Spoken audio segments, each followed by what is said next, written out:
என் நெஞ்சில் குடியிருக்கும்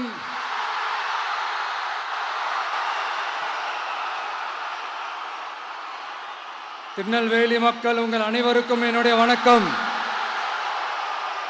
வணக்கம் வணக்கம் வணக்கம் வணக்கம். எல்லாரும் எப்படி இருக்கீங்க?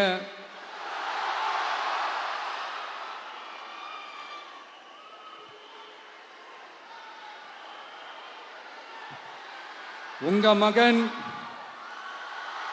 உங்க அண்ணன், உங்க தம்பி, உங்க தோழன், உங்க நண்பன், உங்க விஜய்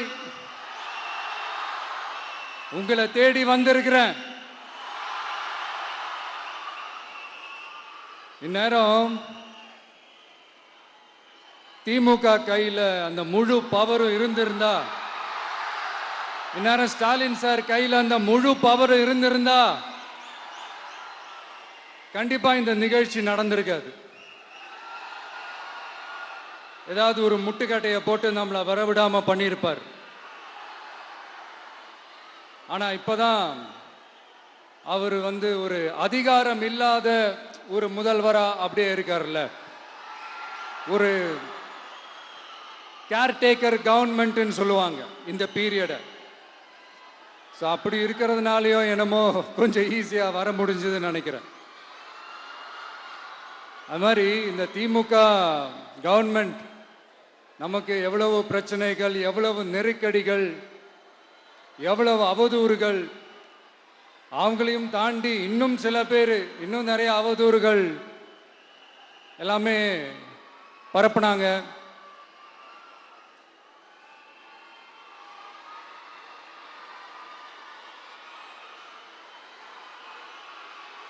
இந்த திமுக கூட்டணிக்கும் பாஜக கூட்டணியுமே இவங்க ரெண்டு பேருமே வெளியில வேணா தனித்தனியா இருப்பாங்க, ஆனா உள்ளுக்குள்ள இவங்க ரெண்டு பேருமே ஒண்ணுதான். இவங்க ரெண்டு பேருக்குமே ஒரே நோக்கம்தான். அது என்ன நோக்கம் தெரியுமா? உங்களுக்காக நல்லது செய்ய, உங்களுக்காக உழைக்க, உங்களோட கூடவே நிக்க இந்த விஜய் வந்துடக்கூடாது. அதுதான் அவங்களுடைய அந்த நோக்கமே. ஏன்னா இந்த விஜய் வந்ததிலிருந்து அவங்க நிறைய இந்த ஊழல்லாம் செஞ்சுக்கிட்டு இருந்தாங்கல்ல, ஒரு லிஸ்ட் போட்டு சொன்னல, அதெல்லாம் அவங்களால செய்ய முடியாம போச்சு. எல்லாத்துலயும் மண்ணு விழுந்துருச்சு. அதனால செம்ம கோபத்தில் இருக்கிறாங்க என் மேல. அதே மாதிரி அடுத்து ஆட்சிக்கு வர முடியாத ஒரு சூழ்நிலைய மக்களே நீங்களே ஆல்ரெடி உருவாக்கிட்டீங்க. இந்த கூட்டணி கணக்கு, அந்த கணக்கு, இந்த கணக்கு எதுவுமே எடுபடல. இந்த அரித்மேட்டிக் கணக்கு, மேத்தமேட்டிக்ஸ் கணக்கு எல்லாமே மண்ணுக்குள்ள புதைச்சிட்டீங்க. அப்புறம் இந்த கொள்ளையடிச்சு வச்சிருக்கிற இந்த பணத்தை எல்லாம் வச்சு கல்லாப்பட்டி கூட்டணின்னு ஒன்று சேர்த்து வச்சிருந்தாரு. அது எல்லாமே இப்ப கலகலத்து போய் நிக்குது. டாப் தனியா, பாட்டம் தனியா, ரீப்பர் தனியா, ஜாயிண்ட் தனியா, அப்படி நிக்குது தனித்தனியா. எல்லாமே அப்படியே ஒட்ட வச்சுக்கிட்டு இருக்கிறாரு. கூட்டணி கட்சிக்காரங்களே ஒருத்தருக்கு ஒருத்தர் ஓட்டு போட்டுக்க மாட்டாங்க போல் இருக்கு. அப்படி இருக்கு நிலைமை இந்த திமுக கூட்டணியில. சரி, இவங்களுக்கு தான் இந்த நிலைமைன்னு பார்த்தா இந்த பாஜக தலைமையில் மற்றும் பலர் அவங்க நிலைமை இன்னும் மோசமா இருக்குது. அதனால மக்களே, இந்த திமுகவோட நேரடி கூட்டணிக்கும் மறைமுக கூட்டணிக்கும் நம்ம மேல காண்டு.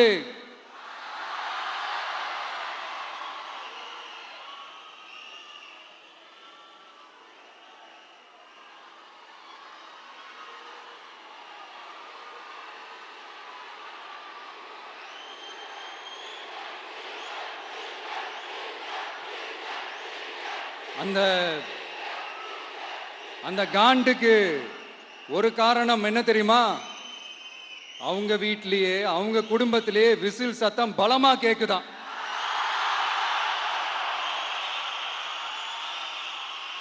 அடுத்த காண்டு அது இந்த சில சில பல கோடிகளை கொடுத்து நம்ம தமிழ்நாட்டு காங்கிரஸை பையில போட்டுக்கிட்டாங்க. யாரு? ஸ்டாலின் சார். ஆனா உண்மையான காங்கிரஸ் யாரு பக்கம் நிக்குது? நம்ம பக்கம் நிக்குது. சிறுபான்மை மக்களோட அந்த திமுக சாயம் வெளுத்து போச்சே. இந்த விஜய் என்னடானா மதச்சார்பற்ற கொள்கையோட உண்மையான ஒரு முகமா இருக்கிறானே. இந்த சிறுபான்மை மக்கள் வேற இந்த விஜய் பக்கம் தானே நிக்கிறாங்க அப்படின்ட்டு இந்த திமுகவுக்கும் பாஜகவுக்கும் என் மேல காண்டோ காண்டு. அதுக்காக நாம் என்ன செய்ய முடியும்? இந்த 33 வருஷமா ஒவ்வொரு வீட்டுக்குள்ளேயும் ஒவ்வொரு மனசுக்குள்ளேயும் போறதுக்கு நாம் பட்ட பாடு எனக்கு தானே தெரியும். அதனாலதான் நான் முன்னாடியே சொன்ன மாதிரி கட்சி ஆரம்பிச்சுட்டு ஒவ்வொரு வீட்டுக்குள்ளேயும் நான் போல, ஒவ்வொரு வீட்டுக்குள்ளேயும் போனதுக்கு அப்புறம் தான் கட்சியாவே ஆரம்பிச்சிருக்கிறேன்.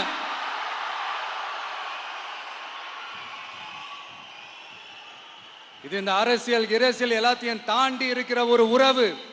கட்சி கிட்சி எல்லாத்தையும் தாண்டி இருக்கிற ஒரு உறவு. இது ஒரு பூர்வ ஜென்ம பந்தம். இது சும்மா இந்த அரசியல் ஆதாயம் தேடுறவங்களுக்குலாம் இது என்னன்னே புரியாது. இது மற்றவங்களுக்கு வேணா எலெக்ஷன். ஆனா இந்த விஜய் கூட நிக்கிறவங்களுக்கும் இது ஒரு இமோஷன். நான் சந்தோஷப்பட்டா மக்கள் சந்தோஷப்படுறாங்க, மக்கள் சந்தோஷப்பட்டா நான் சந்தோஷப்படுறேன். எனக்கு ஒண்ணுனா மக்களுக்கும், மக்களுக்கு ஒண்ணுனா எனக்கும் கண்ணு கலங்கும். எவ்வளவு அவதூறுகள்! இந்த கரூர் விஷயத்தை பத்தி ஊருக்கே தெரியும். ஆனா போடு, விஜய் மேல பழிய போடு. என்னடா இவ்வளவு பெரிய ஒரு பழிய தூக்கி விஜய் மேல போட்டாலும் மக்கள் விஜய் கூடவே நிக்கிறாங்க. இது என்னடா அதிசயமா இருக்குது அப்படின்ட்டு அது ட்ரை பண்ணி பார்த்தாங்க. அது மக்கள் கிட்ட எடுபடல. சரி, அடுத்து வேற என்ன பண்ணலாம்? முடக்கு. ஜனநாயகனா முடக்கு.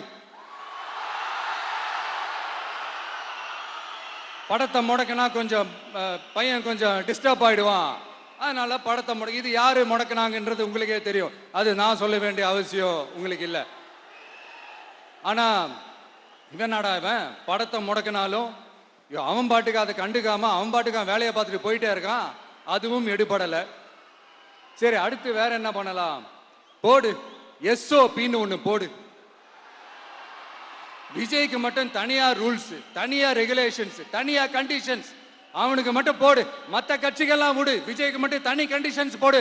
அவன் வெளியவே வரக்கூடாது, மக்களை சந்திக்கவே கூடாது. என்னாச்சு? அதுவும் எடுபடல. சரி, அடுத்து வேற என்ன பண்ணலாம்? நம்மளை சுத்தி இருக்கிறவங்களை வச்சு, அதாவது இத்தனை வருஷமா வெயிட் பண்ணி இப்போ எலெக்ஷனுக்கு 30 நாளைக்கு முன்னாடி கரெக்டா அந்த டைம் பார்த்து ஒரு அவதூறு பரப்ப வேண்டியது. அது என்னன்னு உங்களுக்கே தெரியும். அதுவும் மக்கள் கிட்ட எடுபடல.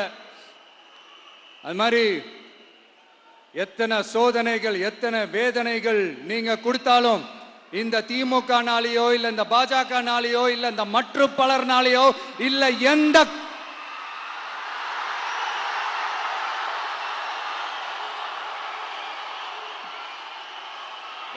வேற யாராலையும் என்ன மக்கள் கிட்ட இருந்து பிரிக்க முடியாதுன்னு சொல்ல வந்தேன். அதைத்தான் சொல்ல வந்தேன். ஒவ்வொரு வீட்டில் இருக்கிற ஒவ்வொரு விஜயும் இருக்கிற வரைக்கும் என்ன மக்கள் கிட்ட இருந்து பிரிக்கவே முடியாது. இப்படி இந்த சொந்த பந்தம் இவ்வளவு ஸ்ட்ராங்கா இருக்கிறதுனாலதான் நான் முன்னாடியே சொன்ன 234 தொகுதியிலும் இந்த விஜய் தான் வேட்பாளர் அப்படின்னு தான் அதை நான் செஞ்சிருக்கிறேன். ஏன்னா நம்மளுடைய வேட்பாளர்கள் யாரும் டாட்டாவோ பிர்லாவோ அம்பானியோ அதானியோ கிடையாது. நம்ம வீட்டில் இருக்கிறவர், நம்ம குடும்பத்தில் இருக்கிற ஒருத்தரை தான் நான் வேட்பாளராக செலக்ட் பண்ணியிருக்கிறேன். அப்படி செலக்ட் பண்ணி தான் உங்ககிட்ட நான் ஒப்படைச்சிருக்கிறேன். அதனால அந்த வேட்பாளர் வேற, இந்த விஜய் வேற அப்படின்னு நினைச்சிடாதீங்க. இந்த விஜய் தான் வேட்பாளர், அந்த வேட்பாளர் தான் விஜய்.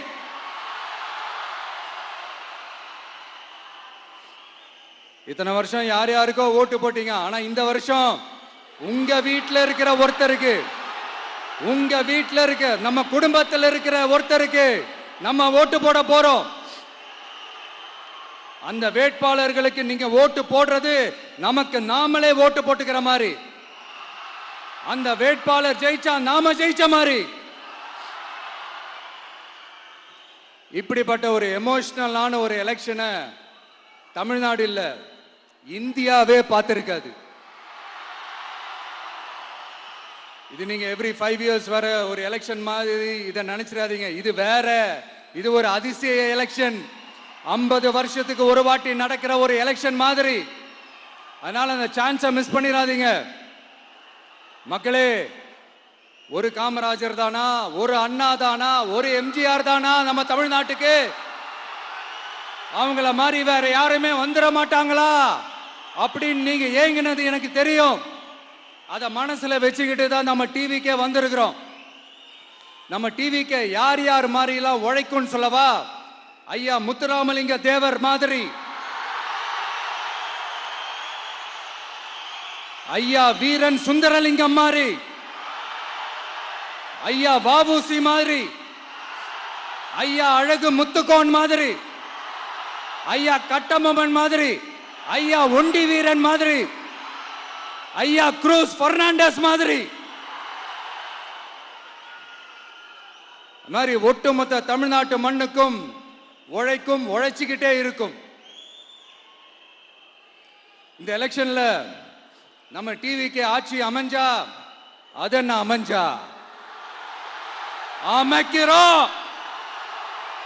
எப்படி அமைக்கிறோம்? நம்ம டிவிக்கு ஆட்சி அமைஞ்ச உடனே பெண்கள், இளைஞர்கள் எல்லாருமே நல்லா இருப்போம், நல்லா இருப்போம், நல்லா இருப்போம். விவசாயிகள், மீனவர்கள், உழைக்கிற மக்கள் எல்லாருமே நல்லா இருப்போம், நல்லா இருப்போம், நல்லா இருப்போம். இன்னும் பல வருஷத்துக்கு நம்மளுடைய குடும்பங்கள், நம்மளுடைய சந்ததிகள், நம்மளுடைய தலைமுறைகள் எல்லாருமே நல்லா இருப்போம், நல்லா இருப்போம், நல்லா இருப்போம். அதனாலதான் மீண்டும் மீண்டும் சொல்றேன், வேற யாருக்காவது ஓட்டு போட்டு உங்க ஓட்டை வேஸ்ட் பண்ணிடாதீங்க. அதனாலதான் பார்த்து பார்த்து உங்களுக்கான வாக்குறுதிகளை நாம அதை அறிவிச்சிட்டு இருக்கிறோம். சொல்லாதத, செய்ய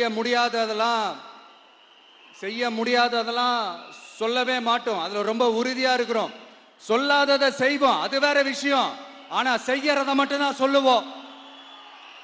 யங்ஸ்டர்ஸ், விவசாயிகள், மீனவ, இந்த மாதிரி பல திட்டங்கள் இருக்கு, எல்லாத்தையுமே நிறைவேற்றுவோம். இந்த விஜய் அதை சாத்தியமாக்கி காட்டுவான். இதை நான் ஏன் இவ்வளவு ஸ்ட்ராங்கா சொல்றேன் அப்படின்னா, மக்கள் பணத்திலிருந்து ஒரு பைசா கூட தொட வேண்டிய அவசியமே எனக்கு இல்லை. உங்களுக்கு புரியுதுங்களா? உங்களுக்கு மக்களுக்கு தப்பே நடக்காது, தப்பே நடக்க விட மாட்டேன். இப்ப நான் சொன்னேன்ல, மக்கள் காசுல இருந்து ஒரு பைசா கூட தொட மாட்டேன்னு. அத இப்ப ஆண்டுகிட்டு இருக்கிறவங்க, இதுக்கு முன்னாடி ஆண்டவங்க தில்லா சொல்ல முடியுமா? என்னை எதிர்த்துட்டு இருக்கிறவங்களால தில்லா, கட்ஸா, கெத்தா இத சொல்ல முடியுமா? நீங்க ஒழுங்கா ஆட்சி நடத்திருந்தா பெண்கள் பாதுகாப்பு ஏன் இவ்வளவு மோசமா இருக்குது? இளைஞர்களுக்கு ஏன் வேலை வாய்ப்பு இல்லாம போச்சு? போதைப் பொருள் கலாச்சாரம் ஏன் அதிகமா இருக்கு? சட்டம் ஒழுங்கு ஏன் சரியா இல்ல? வன்முறை ஏன் தலைவரிச்சு ஆறுது? இதுக்கு உங்களால பதில் சொல்ல முடியுமா ஸ்டாலின் சார்? பதில் சொல்ல தகுதி இருக்கான்னு தான் கேட்டிருக்கணும். ஆனா கொஞ்சம் நாகரிகம் கருதி அப்படி வேணான்னு பாக்குறேன். 2-2.5 வயசு குழந்தைய துள்ள துடிக்க உங்க திமுக நிர்வாகி ஒருத்தன் கொன்னான, அதுக்கு என்ன பதில் சொல்ல போறீங்க? விளாத்திக்குளம் பக்கத்துல +2 படிக்கிற ஒரு பொண்ணு டாய்லெட் வசதி சரியா இல்லாம ஒரு அவசரத்துக்கு காட்டு பக்கம் போய் ஒதுங்கினாங்களே, என்னாச்சு? இந்த உலகத்தை விட்டே போயிட்டாங்க. அதுக்கு என்ன பதில் சொல்ல போறீங்க? இந்த பிள்ளைங்களை உங்களால திருப்பி கொடுக்க முடியுமா சார்? 5 வருஷமா போலீஸ் டிபார்ட்மெண்ட்டை கையில வச்சுக்கிட்டு என்ன சார் பண்ணீங்க? பொம்மைகள் மாதிரி வச்சு விளையாடிட்டு இருந்தீங்களா? ஒரு மனசாட்சின்றது வேணாம். நாங்குநேரி பிரச்சனையை பத்தி பேசினா அது போதையில நடந்துச்சான், போதை பொருட்கள்னால அது நடந்துச்சான். பெரிய கண்டுபிடிப்பு எங்களுக்கு தெரியாது பாரு, அது எங்களுக்கும் தெரியும் உங்களுக்கும் தெரியும். கேள்வி அது இல்ல, அதை ஏன் தடுக்கலன்றதுதான் எங்களுடைய கேள்வி. இது மட்டுமா? மணலை திருடுறாங்க, மண்ணை திருடுறாங்க, மலைகளை முழுங்குறாங்க, சட்டவிரோதமாக கல்குவாரி நடத்துறாங்க, மணல் மாஃபியா அது ஒரு பக்கம் நடந்துகிட்டு போகுது. இன்னொரு பக்கம் மினிஸ்டர்ஸ் கொள்ளையடிக்கிறாங்க, இன்னொரு பக்கம் குடும்பமா சேர்ந்து கொள்ளையடிக்கிறாங்க. டாஸ்மாக்ல ஊழல், நகராட்சி துறையில ஊழல், இப்படி ஊழல் ஊழல், ஆட்சி முழுக்க ஊழல் ஊழல்லே ஊறி போய் நாரி போய் கிடக்குது. எந்த மூஞ்ச வச்சுக்கிட்டு சார் வந்து ஓட்ட கேட்பீங்க?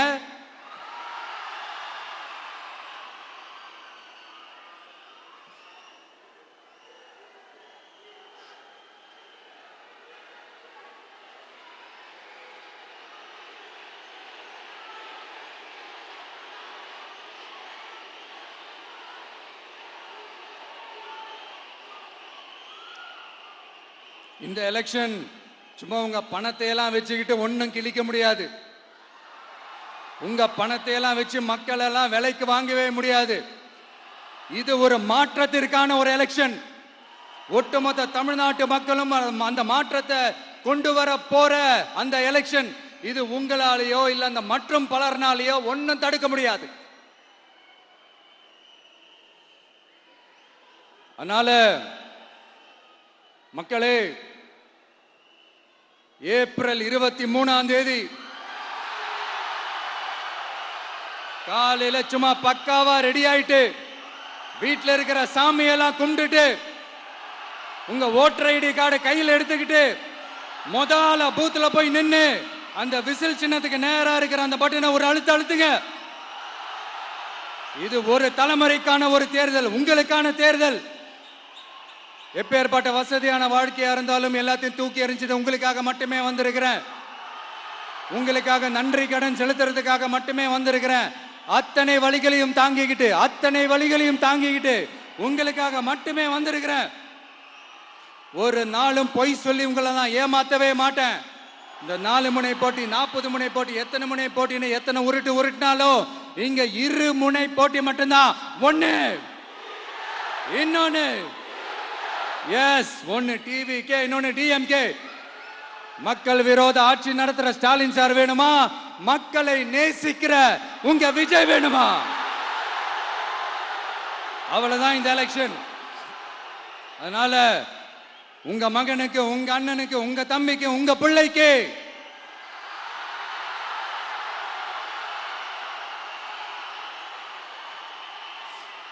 ஒரே ஒரு வாய்ப்பு கொடுங்க. தயவு செஞ்சு விசில் சின்னத்துக்கு ஓட்டு போடுங்க. இது ஒரு விசில் புரட்சி தேர்தலா இருக்கணும்.